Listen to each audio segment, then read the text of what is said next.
जय माई की। बहुत बहुत स्वागत है आप सभी का हमारे इस बहुत ही खास और स्पेशल पॉडकास्ट में। दोस्तों, आप सभी ना नवरात्रों को लेकर बहुत ज़्यादा एक्साइटेड रहते हैं। आप लोगों को लगता है नवरात्रे आ रहे हैं तो अब हम पूजा पाठ करेंगे, माँ के पूरी तरह से सेवा करेंगे, बस माँ हमारी मनोकामनाओं को पूर्ण कर दे। लेकिन क्या आप जानते हैं कि गुप्त नवरात्रों में भी उतनी शक्ति होती है कि अगर गुप्त नवरात्रों में भी आपने माँ की आराधना कर ली इन 9 दिनों में, तो आपकी ज़िंदगी में सब कुछ बदल सकता है। आपको पैसों की तंगी चल रही है, आप बीमार चल रहे हैं, आपके ऊपर कर्जा बहुत ज्यादा हो गया है, आपके ऊपर किसी तरह की तंत्र बाधा है, आपको लग रहा है कि जिंदगी में कुछ अच्छा नहीं चल रहा है, तो आप याद रखिएगा इस गुप्त नवरात्रों में अगर कुछ उपाय आप कर लेते हैं जो आज इस पॉडकास्ट में हम आपको देने वाले हैं, तो आपकी किस्मत, आपकी जिंदगी बदल सकती है। तो चलिए इसे शुरू कर रही हूँ। मेरे साथ माँ बगलामुखी के परम साधक, कथावाचक आचार्य भरत जी हैं। बहुत बहुत स्वागत है महाराज। जय माई की।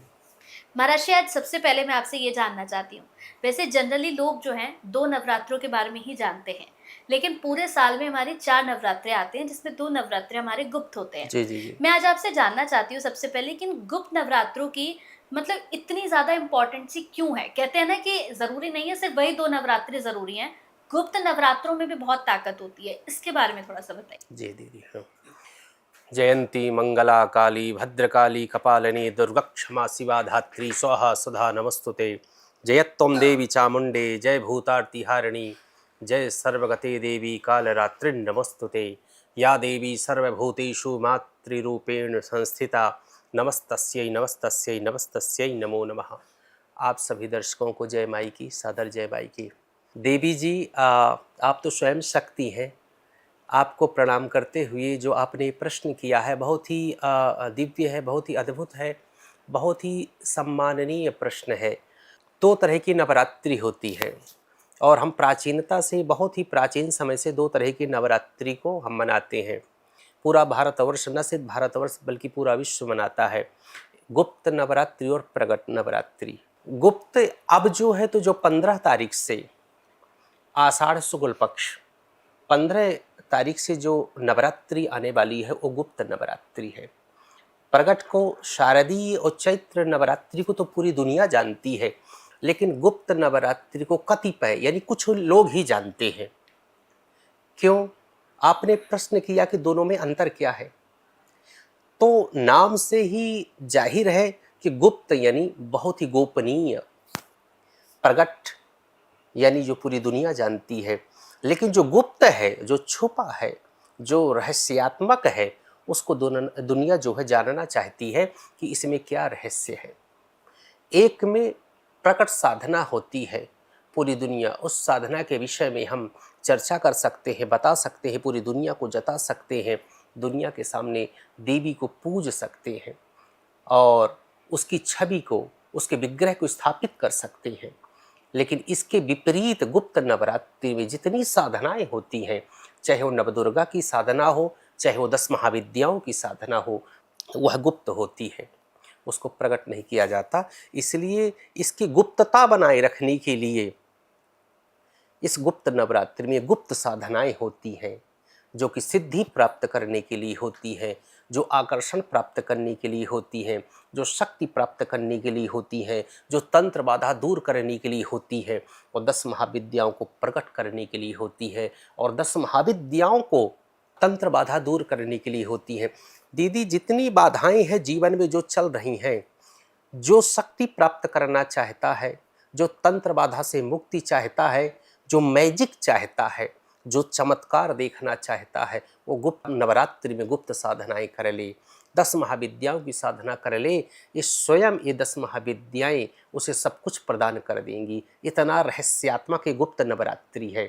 जितनी भी गुप्त साधनाएं होती हैं पूरे विश्व में, भारतवर्ष में, पहाड़ियों में, और जो पहाड़ियों के अलावा जो है, चाहे वो कामाख्या में हो, चाहे अन्य जो है शक्तिपीठों में हो, ये गुप्त होती हैं। इसमें गुप्त साधनाएं की जाती हैं।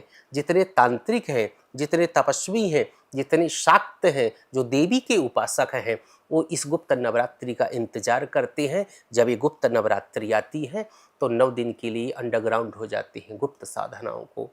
तंत्र सिद्धि के लिए ये सब करते हैं। ठीक इसका है। ये तो महत्व है। आचार्य जी कहते हैं ना कि नवरात्रों में हम कलश स्थापना करते हैं, कलश स्थापना का अपना एक अलग महत्व होता है। जी जी तो जी। मैं आपसे जानना चाहती हूँ कि ये जो गुप्त नवरात्रे हैं, गुप्त नवरात्रों में कलश स्थापना का कोई मुहूर्त है? और अगर है तो वो कौन-सा मुहूर्त है? कब हम कलश स्थापना कर सकते हैं? हाँ जी, इसका शुभ मुहूर्त में ही किया गया कलश स्थापन जो है तो पूरा फल देता है। कई लोग शुभ मुहूर्त में ना करके और मुहूर्तों में कर देते हैं, जो कि कभी राहु काल हो गया, कभी कुछ और चीज़ें हो गई। इसका 15 तारीख को सुबह जो है तो हमारे पंचांग के अनुसार राजधानी पंचांग हो गया और हमारे गणेश आपा इत्यादि जो पंचांग के अनुसार शुभ मुहूर्त जो है तो वह सुबह 5 बजे से लेकर के 10 बजे तक का है। सुबह 15 तारीख को बुधवार के दिन गुप्त नवरात्रि का शुभ मुहूर्त घट स्थापन का मुहूर्त जो है सुबह 5 बजे से लेकर के, बल्कि और सुबहता की ओर जाना है तो 5:30 बजे सुबह से लेकर के 10 बजे तक आप घट स्थापन कर सकते हो। शुद्ध वस्त्र पहन करके, स्नान करके, देवी को हृदय में बैठा करके घट स्थापन करें। इसका मतलब होता है भगवती आ रही है आपके घर में, वो मातृशक्ति प्रविष्ट होने वाली है, प्रवेश करने वाली है, आपके दुखों को दूर करने वाली है, आपके समस्याओं को दूर करने वाली है, सुख समृद्धि को देने वाली है। वो महाकाली, महालक्ष्मी, महासरस्वती स्वरूपा जो नवदुर्गा हैं, जो 10 महाविद्याएं हैं, वो आती हैं, घट के रूप में आती हैं। और कई लोग जो है तो घट स्थापन के साथ शुभ मुहूर्त में घट स्थापन करते हैं और इसके बाद जौ इत्यादि की बुवाई करते हैं। उसको बुवाई करने के बाद उसको देवी स्वरूप मानते हैं। तो ये जो घट स्थापन की प्रक्रिया है, जो प्रोसीजर है, वह देवी को बुलाने का माध्यम है।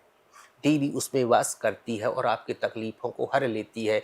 तो जितने भी दर्शक सुन रहे हैं, घट स्थापन का मुहूर्त सुबह 5:30 बजे से लेकर के 10 बजे तक का है। जो साधक, जो देवी के उपासक, जो शाक्त, जो सनातनी इस टाइम में घट स्थापन नहीं कर पाती दीदी, तो उनके लिए एक अभिजीत मुहूर्त होता है, जो भगवान राम का जिसमें जन्म भी हुआ था, अभिजीत हरिप्रीता। तो अभिजीत मुहूर्त होता है लगभग 12 बजे से लेकर के 12:45 बजे तक का। तो अब 12:15 से लेकर के 1 बजे तक का जो ये टाइम होता है अभिजीत मुहूर्त में, कोई भी अगर आप कार्य करते हो, घट स्थापन का हो, कोई अगर मुहूर्त ना हो, अभूज मुहूर्त माना गया है, कोई भी कार्य इसमें करते हो, कोई भी कार्य हो, वो कार्य सिद्ध होता है और देवी की कृपा आपको मिलेगी, उसकी प्रसन्नता मिलेगी और आपके क्लेशों से आपको मुक्ति मिलेगी। तो ये शुभ 2 मुहूर्त हैं। इस 2 मुहूर्तों में आप घट स्थापन करिए, देवी को बुलाइए और अपने हृदय में बैठा लीजिए, अपने कष्टों को आप दूर कर लीजिए। ये बिल्कुल। अब मुहूर्त मैं है। छोटे-छोटे से उपाय आपसे लेना चाहती हूँ जी। यहाँ पर आचार्य जी। हमने देखा है कि बहुत से लोग जो है बहुत ज़्यादा बीमार रहते हैं, बहुत कष्टों में रहते हैं। कहते हैं कि बीमारियाँ खत्म होने का नाम नहीं ले रही हैं। एक बीमारी जाती है, दूसरी बीमारी आ जाती है, दूसरी जाती है, तीसरी आ जाती है। हम्म। घर में बीमारियों का आना-जाना लगा ही रहता है। तो क्या इस गुप्त नवरात्रि में कोई ऐसा उपाय कर सकते हैं कि हम बीमारियों को अपने घर से भगा सकें? जी, गुप्त नवरात्रि में जो भी चीज़ आप करोगे, दर्शकों में एक चीज़ बड़ी विनम्रता से और बड़ी जिम्मेवारी से दीदी बताना चाहता हूँ, गुप्त नवरात्रि बहुत चमत्कारिक नवरात्रि है। कोई भी प्रक्रिया करोगे, प्रकट नवरात्रि से लाख गुना आपको फल मिलेगा। अगर आपके जीवन में कोई बाधाएं हैं, मान के चलिए कोई तंत्र बाधा है, कोई मंत्र बाधा है, कोई रोक बाधा है, कोई शत्रु बाधा है या धन की कोई बाधा है, तो वैसे तो मैं कहता हूँ दीदी कि आप सभी लोग गुप्त नवरात्रि में दुर्गा सप्तशती का पाठ करें, क्योंकि उसमें 10 महाविद्याओं के भी मंत्र हैं। वो ब्रह्मांड की सबसे शक्तिशाली, देवी को प्रसन्न करने वाली वो ग्रंथ है। 10 महाविद्याओं को प्रसन्न करने वाली, नवदुर्गा को प्रसन्न करने वाली, तंत्र बाधा को दूर करने वाली, समस्त बाधाओं को दूर करने वाला जो कोई ग्रंथ है उसका नाम है दुर्गा सप्तशती। अगर उसको आप नहीं कर सकते हो पूरा पाठ, तो सिद्ध कुंजिका का पाठ कर लीजिए आप, और देवी के 32 नाम है उसका पाठ कर लीजिएगा आप। अगर उसको नहीं कर पा रहे तो दर्शकों आपके लिए एक श्लोक बता रहा हूँ, एक महामंत्र बता रहा हूँ। गुप्त नवरात्रि में 9 दिन कर दीजिए। कैसा भी रोग है, कैसी भी कोई बाधा है, कैसी भी कोई कष्ट है, कोई कर्ज है, कुछ भी है, वो सब कुछ खत्म हो जाएगा 9 दिन के अंदर। वो मंत्र ऐसा है दीदी, इसको चलवा भी दीजिएगा। रोगान शेषान पहंसि तुष्टा रुष्टा तुकामान सकलान अभिष्टान त्वामश्रितानाम न विपन्नराणाम त्वामश्रिता ह्राश्रयताम प्रयंती। इस प्रकार से है कि अगर और समस्त बाधाओं को दूर करना है तो सर्वा बाधा विनिर्मुक्तो धन धान्य सुतान्वितो मनुष्यो मत प्रसादेन भविष्यति न संशयः। इस मंत्र का भी जाप कर सकते हैं, दुर्गा सप्तशती का ही है। दो में से कोई भी एक आप ग्रहण कर लो, और दो में से कर दो रुद्राक्ष की माला से, और रात्रि में इसको कर दो या तो सुबह मॉर्निंग में कर दो। समस्त बाधाएं से मुक्त होंगी, आपकी जितनी भी बाधाएं हैं, धन आएगा, पद आएगा, देवी की कृपा आपको मिलेगी, और 9 दिन में ही आपको सिद्धि प्राप्त हो जाएगी सब चीजों। गुप्त नवरात्रि में कौन सी वो गलती है महाराष्ट्री जो अक्सर लोग करते हैं और उसके बाद कहते हैं कि मुझे पैसों की कमी हो रही है, या गुप्त नवरात्रों के बाद मेरी सेहत ठीक नहीं रहती है? तो ऐसी कौन सी गलतियां हैं जो लोग कर देते हैं, जो इन्हें भूल से भी नहीं करनी इस बार? गुप्त नवरात्रि में पहले दीदी हमें बिल्कुल सोचना चाहिए कि गुप्त नवरात्रि का मतलब क्या है। जैसे मैं आपसे निवेदन किया हूँ, गुप्त का मतलब गुप्त, उसको प्रकट मत करिए। सबसे पहले गलती जो गुप्त नवरात्रि में जितने साधक हैं, जितने हमारे भारतवर्षी हैं और जितने भी सनातनी हैं, सबसे बड़ी गलती पता है क्या करते हैं कि मैं इस मंत्र का जाप कर रहा हूँ, मैं भगवती का पूजन कर रहा हूँ, मैं रात्रि में साधना कर रहा हूँ, मैं इतने जाप कर रहा हूँ, मैं इतने बजे बैठ रहा हूँ। पहली बात, गुप्त नवरात्रि में गुप्त साधनाओं को गुप्त ही रहने दो, उसको प्रकट ना करो। पहली गलती आप प्रकट कर देते हो, उसको प्रकट न करो। ये सिद्धियों की रात्रि है। ये जो गुप्त नवरात्रि की जो रात्रि होती है, दिन होते हैं, ये सिद्धि देने वाली रात्रि होती है, सिद्धि देने वाले दिन होते। कोई भी प्रक्रिया करो आप, मेरा निवेदन है, गुप्त नवरात्रि के विषय में किसी से जिक्र मत करो, किसी को बताओ मत, ये सब चीजें करो। दूसरा नियम है ब्रह्मचर्य को मत तोड़ना, नहीं सबसे बड़ी हानि आपको होगी। ब्रह्मचर्य का पालन करना। तीसरी चीज, कई लोग शेविंग कराते हैं, कई लोग बाल कटवाते हैं, कई लोग नाखून कटवाते हैं, कई लोग पलंग में सोते हैं। इस चीज को भी मत करना। 9 दिन आपको इन सब चीजों को नहीं करना है। पहली बात गुप्त रखना है, नाखून बाल नहीं कटवाना है, ब्रह्मचर्य का पालन करना है, और इस चीजों को सबको गुप्त रखना है आपका, और कम बोलना है। और मंत्र के विषय में, सिद्ध किसी के विषय में भी, घर में कोई भी प्रक्रिया आप कर रहे हो, इन विषयों में किसी से वार्तालाप नहीं करना है, नहीं समस्त सिद्धि जो भी आपको प्राप्त होगी वो सब कुछ नष्ट हो जाएगी। इन नियमों का पालन आपको करना है। महाराज एक आखिरी सवाल है, गुप्त नवरात्रों में हमने सुना है कि माँ की जो आपको आराधना करनी होती है वो अगर आप रात्रि के समय करते हैं तो आपको इसका फल बहुत ज्यादा मिलता जी, है। जी, जी। तो क्या ये सत्य है कि हमें गुप्त नवरात्रों में माँ की पूजा रात के समय करनी चाहिए? दीदी बिल्कुल, बहुत ही एक सिद्ध संत जो मेरे जीवन में भगवान बन करके आए, मैं अक्सर आपसे बात करता हूँ, और सभी जगह जो बहुत बड़े गायत्री के उपासक थे, तो कहते थे कि बेटा गुप्त नवरात्रि ऐसे नवरात्रि है कि आप जो है इसमें गुप्त साधनाएं आप करते हो, और गुप्त साधनाएं जो हैं तो प्रगट नवरात्रि में तो दिन में आप कर सकते हो, लेकिन अगर गुप्त नवरात्रि की आपको साधना करनी है तो गुप्तता और एकांतता बहुत जरूरी है। वो एकांतता, गुप्तता रात्रि में ही होगी, और रात्रि में जल्दी सिद्धि मिलती है। तो गुप्त नवरात्र की साधना अगर आप सभी श्रद्धालु या भगवती के उपासकों आप सब सुन रहे हैं अगर, तो अगर आपको गुप्त नवरात्रि में भगवती को प्रकट करना है, भगवती की कृपा पाना है, भगवती को अपने दिल में बसाना है, समस्त बाधाओं से अगर आपको मुक्त होना है, तो रात्रि में साधना करिए। और दीदी एक चीज़ और रहस्य की बताऊं, ये आप करिए साधना, सबसे बेहतर टाइम है 11 बजे से लेकर के 2 बजे के बीच में।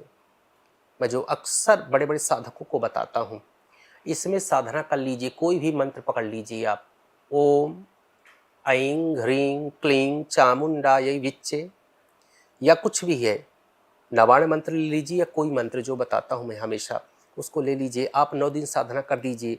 एकांत में सोइए, नीचे सोइए, खान पान का ध्यान रखिए, बाल वाल मत कटवाइए, और ब्रह्मचर्य का पालन करिए।